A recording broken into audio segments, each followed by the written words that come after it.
आयुर्वेद के जनक कहे जाने वाले भगवान धन्वंतरी का जयंती समारोह मनाया गया। आयुर्वेद के जनक कहे जाने वाले भगवान धन्वंतरी जयंती समारोह डैम्पियन नगर स्थित मथुरा के एक स्थानीय होटल में मथुरा की शाखा नीमा द्वारा मनाया गया, जिसमें मुख्य अतिथि विभाग प्रचारक आरएसएस के अरुण जी एवं विशिष्ट अतिथि डॉक्टर गोपाल सिंह व क्षेत्रीय यूनानी अधिकारी के द्वारा भगवान धन्वंतरी के चित्र पर माल्यार्पण करके कार्यक्रम की शुरुआत की गई। कार्यक्रम में आए सभी लोगों ने अपने अपने विचार व्यक्त किए। कार्यक्रम में आए मुख्य अतिथि ने कहा कि यह कार्यक्रम प्रत्येक वर्ष दीपावली से पूर्व मनाया जाता है। आज के इस युग में लोग आयुर्वेद को छोड़कर एलोपैथिक दवाओं का ज़्यादा इस्तेमाल कर रहे हैं, क्योंकि लोगों के अंदर यह भ्रांति है कि आयुर्वेदिक दवाएं देर से काम करती हैं, परंतु ऐसा नहीं है। यह आयुर्वेदिक दवाई भी मरीज की बीमारी को जड़ से खत्म कर देती है। उनके द्वारा लोगों से अपील की है कि वह ज़्यादा से ज़्यादा आयुर्वेदिक दवाओं का इस्तेमाल करें। इस दौरान उन्होंने जानकारी देते हुए बताया।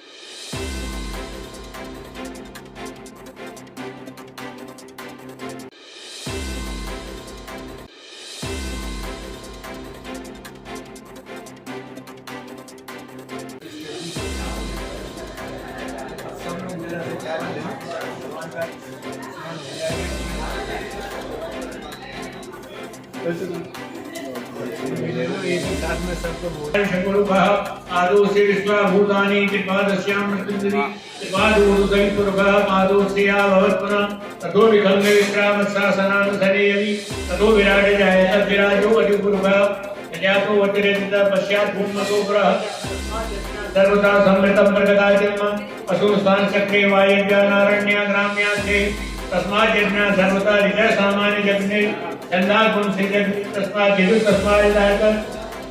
तस्मात् अस्वाजायत एक श्रोमयालसः लाभो हो जन्मे तस्मात् जाता जावय तम यज्ञं वै विप्रोक्षण कुर्वन्यासमुद्रतः तेन देवाय जन्त साध्यारिकते यत् कुर्वं यत् सुप्रतिधास्य कल्पयन् मुखं किं बाहु रूपादावच्येते ब्राह्मणो से मुखमासीत् बाहु राजन्यः कृतः गुरुतकस्य चद्वैश्यः परिव्याप्तं शूद्रो अजायत चन्द्रमा मनसो जातः चक्षुः सूर्यो अजायत रुद्रात् वायुश्च प्राणस्य उपादग्निर्जायत नाभ्याम् आसीदन्तरिक्षं शीष्णोच्छवो संवर्तत पद्भ्यां भूमिर्दधः श्रोता तथा लोकान् अकल्पयन् यत्पुरुषेण हविगा देवा यज्ञमतन्वत असन्तोष्यासीदाजं विष्णुः सरद्धरि सप्तास्यादन् परदस्ति सप्तसमदकृतः देवाय यज्ञं सर्वानाम् अवदनं पुरकं पशूनां ॐ यज्ञेन यज्ञमयं देवास्तान् धर्माणि प्रथमान्यां धर्मन् ये अनागम महिमाना सचंद्रेत्र पूर्वे साध्याः सन्ति देवा श्री धन्वन्तरे नमः।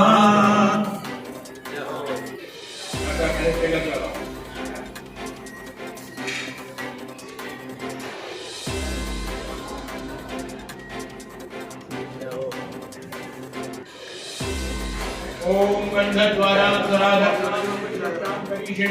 ईश्वरीं सर्वभूतानां यो भवविश्रियम्।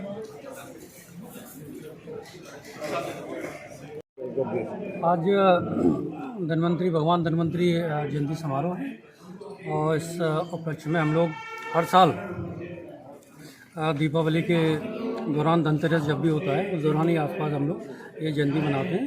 और इसमें हमारे धन्वंतरी भगवान है, हमारे आयुर्वेद का अवतरण यानी कि ऊपर से धरती पर लेके आए, इसलिए हम उनको एक भगवान उनको मानते हैं। उनकी जो है इस दौरान उनकी पूजा अर्चना करते हैं। तो आज मुख्य अतिथि कौन कौन रहा है इसमें? मुख्य अतिथि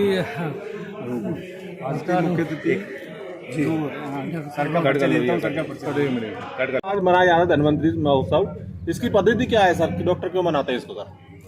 इसलिए मनाते हैं कि हमारे जो भगवान धन्वंतरी जी हैं, इन्होंने आयुर्वेद को जो है धरती पर अवतरण किया है, यानी कि धरती पर लेकर आए हैं, इसलिए हम उनको जो है एज भगवान जो है मानते हैं। तो सर कौन सी पद्धति हो गया है, क्या कुछ कहेंगे?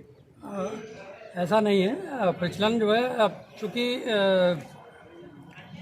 उस दौरान क्या कहते हैं जो सोचते हैं डॉक्टर्स जो है उस तरह से दवाइयाँ चूँकि प्रॉपर वे में अवेलेबल नहीं होती हैं।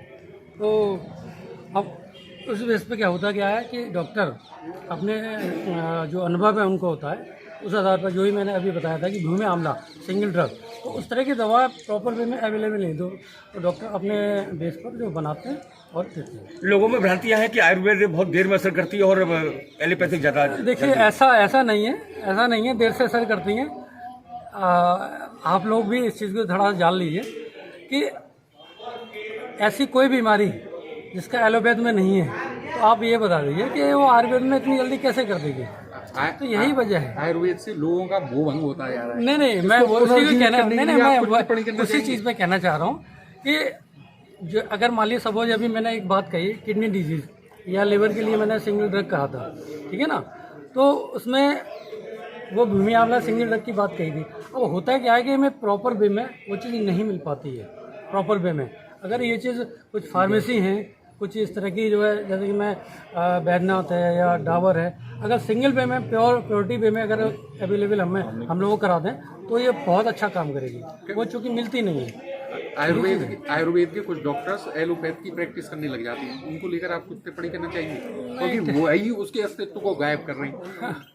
ये थोड़ा सा क्योंकि मैंने ये चीज़ उनसे कही थी कि आप इस चीज़ को थोड़ा सा लें, और 100% तो ऐसा नहीं है कि वो आयुर्वेद फॉलो करते हैं, इस चीज़ को मैंने कहा, और मैंने थोड़ा सा और मैं कोशिश करूँगा कि लोगों से, ठीक है ना। कार्यक्रम किया जा रहा है, क्या उद्देश्य है इसका? डॉक्टर भूपेश सिंह, अभी जो हमारा प्रोग्राम किया जा रहा है धन्वंतरी जयंती समारोह किया जा रहा है, जिसमें हमारे मुख्य अतिथि अरुण जी भाई साहब आरएसएस के विभाग प्रचारक हैं, और विशेष अतिथि आपके सामने हमारे डिस्ट्रिक्ट आयुर्वेद सामने देखो बिल्कुल जी, और दोनों के सानिध्य में आज मनाया जा रहा है। अभी जो ये तो हमारे सर ने बताई दिया कि धन्वंतरी क्यों मनाया जाता है। मैं 2-3 चीज़ें आप लोगों के सामने रखना चाहूँगा। जैसे भाई साहब का क्वेश्चन आया था कि हमारे आयुर्वेद के डॉक्टर एलोपैथी प्रैक्टिस करते हैं, उस भ्रांति को मैं थोड़ा आपके सामने रखना चाहता हूँ कि हमें 2015 में जब हमारी अखिलेश सरकार थी तो एक जियो पास हुआ है, जिसका भी एक कॉपी आप लोगों को प्रोवाइड करा दूँगा, जिसमें लगभग सभी मेडिसिन जो एलोपैथी वाले प्रैक्टिस करते हैं वो हमें करना अलाउ है। सिर्फ 2 जगह हमें अलाउ नहीं है, जिसमें क्या कहते हैं आईवी इंजेक्शन लगाना में अलाउ नहीं है। अदरवाइज एलोपैथी की लगभग 90% दवाइयाँ हम लोग इस्तेमाल कर सकते हैं, ये हमारा अधिकार है और उसका जियो है, ठीक है। ये भ्रांति जो बीच में जाती है समाज के बीच में कि आयुर्वेद के डॉक्टर एलोपैथी प्रैक्टिस कर देते हैं, ऐसा नहीं है। सभी डॉक्टर्स उतनी ही प्रैक्टिस करते हैं जिनका उनका अधिकार है, इससे ज़्यादा कोई नहीं करता है। हाँ, कुछ ऐसी चीज़ें हैं कि जहाँ आयुर्वेद डॉक्टर ने अस्पताल खोले हुए हैं और बहुत सारे डॉक्टर उनके साथ एलोपैथी डॉक्टर भी बैठते हैं, उनको सभी राइट्स हैं भाई। तो ऐसे तो आजकल जो है मार्केट में ऐसे एलोपैथिक के और आ चुके हैं उत्पाद, जिससे लोग उस पर आकर्षित हो रहे हैं। ऐसे में आयुर्वेद के लिए कैसे? आप लोगों को थोड़ा सा ये चीज़ बताऊंगा, बहुत सारी कंपनियां ऐसी हैं जो आपको लगता है कि एलोपैथिक मेडिसिन है, वो नहीं है। आयुर्वेद की बहुत सारी मेडिसिन एलोपैथिक कंपनी बना रही है, बड़ी बड़ी कंपनियां कैडिला है, सिप्ला है, ये सभी ड्रग फार्मा आयुर्वेदिक प्रिपरेशन कर रही हैं। नाम उनके एलोपैथी जैसे लगते हैं, आप लोगों को लगता है कि शायद एलोपैथिक मेडिसिन है, नहीं है।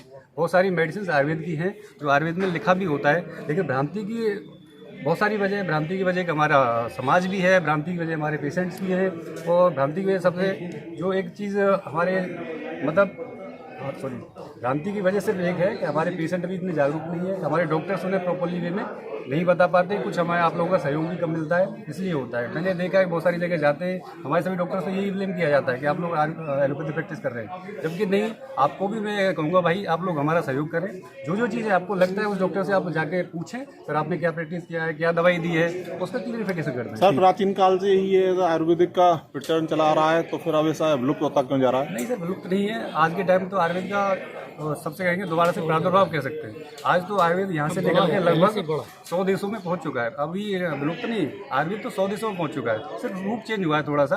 पहले लोग उसको चूरन चटनी में लेते थे, आज के टाइम पे बहुत सारी चीज़ें आ गई है, मेडिसिन में भी आ गई है, इवन हमारे तो इंजेक्शन भी आते थे। जब भी आपका क्वेश्चन था कि एलोपैथी आयुर्वेद देर से काम करती है, आयुर्वेद में मैं आपको एक जानकारी दूँ, इंजेक्शन भी आते थे। आज से 25 साल पहले आयुर्वेद में ऐसे इंजेक्शन आते थे जिनको पेन किलर कहते हैं आप। वो पेन किलर कुछ ड्रग फार्मा कंपनियों का प्रभुत्व रहा, कुछ गवर्नमेंट की हमें सपोर्ट नहीं मिला, कुछ रिसर्च कम हो गई, इस वजह से आयुर्वेद पीछे चला गया। लेकिन दोबारा से जब से मोदी गवर्नमेंट आई, आयुर्वेद के लिए बहुत सारा कर रही है, आप लोग देख भी रहे होंगे। इस मौके पर क्या कहना चाहेंगे सर आप? इस मौके पर क्या कहना चाहेंगे धन्वंतरी महोत्सव?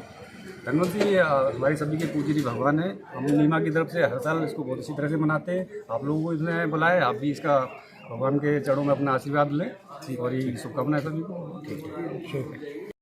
कई बार उसी प्रकार से काम करती है जैसे शरीर की अपनी रेजिस्टेंस पावर होती है, जैसे हम रोग प्रतिरोधक क्षमता कहते हैं। इस प्रकार के संस्था के कारण ही, जिसमें विशेषकर अपनी जो नीमा जैसा संगठन है पूरे देश भर में ये काम करता ही है। ये समाज में अपनी प्रेरणा से समाज का आरोग्य कैसे ठीक हो, वास्तव में आयुर्वेद का जो भाव है वो है वेलनेस का, यानी किसी व्यक्ति को कभी अस्वस्थ ना होने दें। और वर्तमान में जैसी बात हो रही है, ये अमृत काल चल रहा है। अपने परम पूज्य सत्संग चालक ने कहा ही है कि ये जो समय है ये 1947 से प्रारंभ हुआ। 1947 में हमने स्वाधीनता प्राप्त की, लेकिन अगले 100 वर्षों में 2047 तक हमको स्वतंत्रता प्राप्त करनी है। स्वतंत्रता यानी क्या?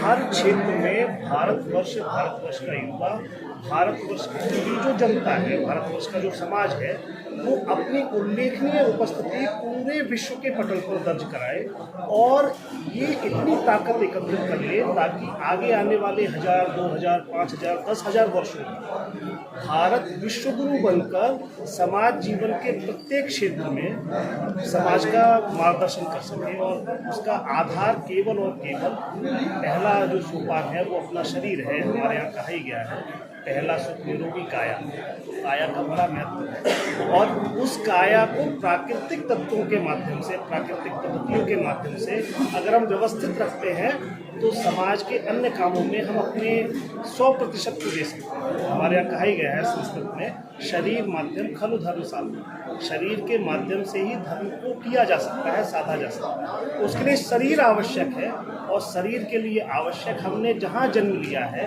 उस जन्मभूमि के अनुकूल जो कुछ है वे उन सारे तत्वों का प्रयोग करके अपनी जीवनचर्या में उनको चलाकर अपने शरीर को ठीक रखना। मुझे लगता है आज कल सकते